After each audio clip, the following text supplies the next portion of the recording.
সুপ্রিয় ভিউয়ার্স, আজ আমরা ব্যাংককের সুবর্ণভূমি এয়ারপোর্ট থেকে কিভাবে ডংমং এয়ারপোর্ট ব্যাংককে শাটল সার্ভিসে করে পৌঁছানো যায় সে ব্যাপারে আমরা দেখব। আমরা আমাদের লাগেজ সংগ্রহ করে ডংমং এয়ারপোর্টের উদ্দেশ্যে রওনা হব, যেটা আমরা এখন লেভেল 2-তে আছি সুবর্ণভূমির। সেখান থেকে আমাদেরকে যেতে হবে এক্সিট 3 নম্বর গেটে।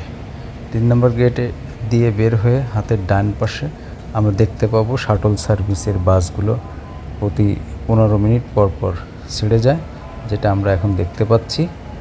আমরা এখানে আমাদের পাসপোর্ট এবং টিকিটের কপি ফুকেট যাওয়ার শো করে আমরা এখান থেকে বাসে ওঠার অনুমতি পাবো। এখানে মূলত দেখতে হবে, এরা চেক করে দেখবে আমরা এই টিকিটে চলে যাব ডংমং এয়ারপোর্ট। এখানে আমরা স্ক্রিনে দেখতে পাচ্ছি বিভিন্ন নির্দেশিকা, কোন রুট দিয়ে আমরা ডংমং যাব এবং বিভিন্ন নির্দেশনা।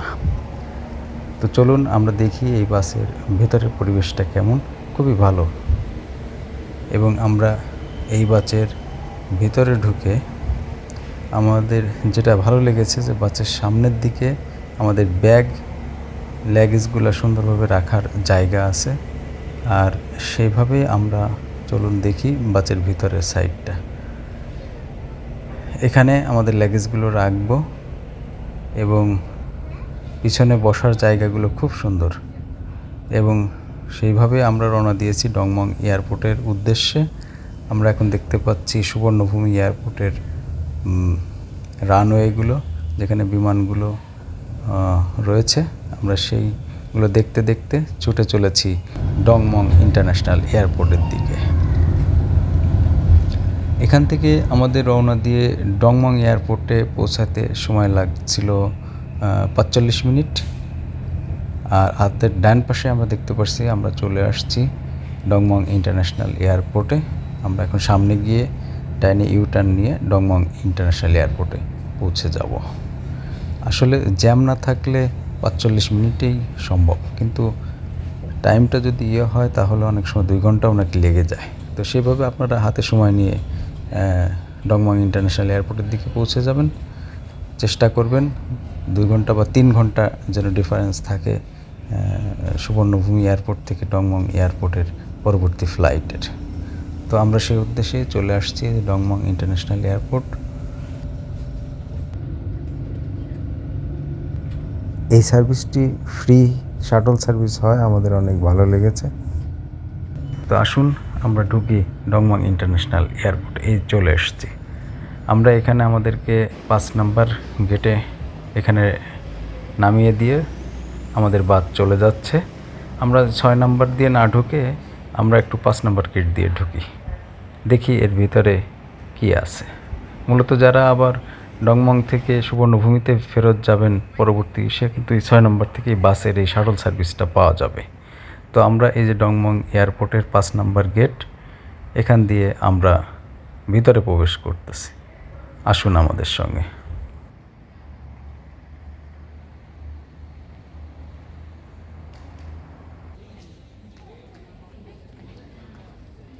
এখন আমরা আছি ডংমং এয়ারপোর্টের ভিতরে। আমরা অনেকটা সময় হাতে পেয়েছিলাম বলে এর সব জায়গা আমরা ঘুরে একটু দেখার চেষ্টা করি। ডংমং এয়ারপোর্টটা অনেক বড়ও না আবার ছোটো না, খুব পরিপাটি এবং সুন্দর। এখানে ঢুকেই আপনি দেখতে পাবেন সামনে ইনফরমেশন সেন্টার আছে, যেখান থেকে আপনি বিভিন্ন ইনফরমেশন নিতে পারবেন বা ডিসপ্লেতে দেখতে পারবেন আপনার ফ্লাইটের সময়সূচি এখানে। তো এখানে হেল্প পাওয়া যাবে, আপনার যে কোনো ধরনের হেল্পের জন্য এখানে যোগাযোগ করতে পারবেন। তো আমরা সময় থাকায় আমরা একটু দোতলায় যাব। তার আগে এখানে আমাদের দেখলাম যে নির্দেশনা আছে, কোথায় কি পাবেন সব কিছু এখানে বিস্তারিতভাবে লোকেশন দেওয়া আছে। সেই অনুযায়ী আপনি যে কোনো জায়গায় আপনার প্রয়োজন মতো জায়গায় আপনি খুঁজে পেতে পারবেন অতি সহজেই। তো সময় থাকায় আমরা ভিতর থেকেই এই রানওয়েটা দেখলাম, বিমানগুলো উড়ে যাচ্ছে একে একে। এটাও মোটামুটি বিজি এবং দোতলা থেকে দেখতে অনেকটা এত সুন্দর লাগছে। ডংমং ইন্টারন্যাশনাল এয়ারপোর্টের আরও একটা সুন্দর জায়গা আছে, এখানে ফুড কোর্ট আছে অ্যাভেলেবেল, সব ধরনের খাবার এবং অনেক দোকান আপনি পাবেন সময় কাটানোর জন্য। এই সমস্ত ফুড কোর্ট থেকে প্রয়োজনীয় খাবার বা কফি সেরে আমরা নিচে চলে যাব। আমাদের যেহেতু ফ্লাইটের সময় হয়ে গেছে, যেখান থেকে আমরা ফুকেট যাব এখান থেকে, তো আমরা আমাদের নির্ধারিত গেটে আমরা বোর্ডিং পাস করে ঢুকে যাব। তো আমরা নিচে নেমে যাচ্ছি। আসুন আমরা এখন ফুকেটের পথে রওনা হই।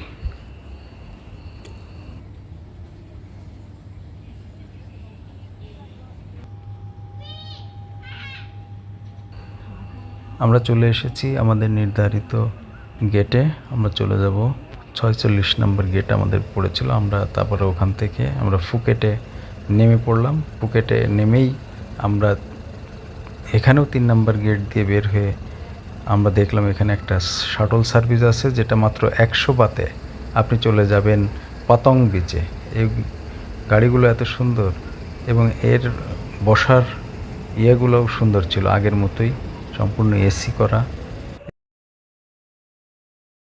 এখানে পজ দিয়ে আপনারা দেখতে পাবেন কিভাবে পাতং, কাটা, কারণ বিভিন্ন পয়েন্টে যেতে পারবেন, তার নির্দেশনা। এই বাসগুলো সব পয়েন্টে যাত্রী নামিয়ে দিয়ে যায়। আমাদের দেশের পরিবহনগুলোর থেকে ওদের পরিবহনে এটাই হচ্ছে পার্থক্য। সামনে লাগেজগুলো রেখে আপনি নিশ্চিন্তে বসে যেতে পারবেন। পাতং বিচ থেকে আমরা যেদিন ব্যাক করেছিলাম সেদিন আমরা আবার এই 100 বাতের শাটল সার্ভিসের সেবাটা আমরা নিয়েছিলাম এবং এটা পাতং বাংলা রোডের এই কর্নারে হয়। আমরা এই বাস স্ট্যান্ড থেকে উঠেছিলাম এবং এখানে নির্দেশনা এই বাস স্টপেজ দেখা যাচ্ছে। এখানে সকাল 6টার থেকে রাত 7টা 50 পর্যন্ত বা 8টা বলা যায় আমরা এখানে এই সার্ভিসটা পাবো। সুতরাং যারা ওই দিন ফুকেট ইন্টারন্যাশনাল এয়ারপোর্টে ফ্লাইট থাকবে তারা এই বাসেও আসতে পারেন। আর এই বাসগুলো এত সুন্দর যে আপনার পরিবার পরিজনে যত সদস্যই হোক না কেন এখানে আরাম আসা যায়। হয়তো ট্যাক্সি ক্যাবে অনেক সময় একটু ডিস্টার্ব হয় বেশি সদস্য হলে, তো সেটা এই বাসগুলোতে হয় না। তো আমরা চলে আসছি, দেখেন ফুকেট ইন্টারন্যাশনাল এয়ারপোর্টে আমরা ঢুকতেছি। যদিও আমরা ডোমেস্টিক ফ্লাইটের টার্মিনালে ঢুকবো, কারণ আমাদের এখানকার ফ্লাইট ফুকেট ইন্টারন্যাশনাল এয়ারপোর্ট থেকে ডংমং এয়ারপোর্টে। সুতরাং আমরা আবার সেই একইভাবে রওনা দিব। আমাদের বাস চলে এসেছে ফুকেট ইন্টারন্যাশনাল এয়ারপোর্টে। চলুন আমরা বাস থেকে নেমে এখন ফুকেট ইন্টারন্যাশনাল এয়ারপোর্টের ভিতরে যাই।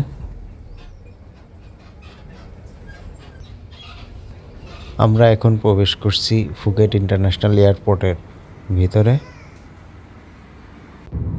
যেহেতু আমরা কয়েকদিন ব্যাংককে অবস্থান করেছিলাম, তাই আমরা ব্যাংকক সুকুমবিথ 3 থেকে একটা ট্যাক্সি ক্যাব ভাড়া করে আমরা চলে এসেছিলাম সুবর্ণভূমি এয়ারপোর্টে। আমরা এখন ট্যাক্সি ক্যাব থেকে নেমে ইমিগ্রেশনের কাজ শেষ করে এয়ারপোর্টের ভিতরে অনেকটা সময় পেয়েছিলাম এবং আমরা দেখতেছিলাম রানওয়েতে বিমানগুলো অবস্থান করতেছেন। আর আমার মেয়ে এই রোবোটিক ভ্যাকুয়াম ক্লিনারের সঙ্গে সময় অতিবাহিত করতেছিল। এভাবেই কেটে গেল আমাদের ব্যাংককের এবারের পর্ব। পরিশেষে আমরা আমাদের গন্তব্য হযরত শাহজালাল ইন্টারন্যাশনাল এয়ারপোর্ট ঢাকার উদ্দেশ্যে রওনা দিয়েছিলাম। তো ভালো থাকবেন সবাই, আল্লাহ হাফেজ।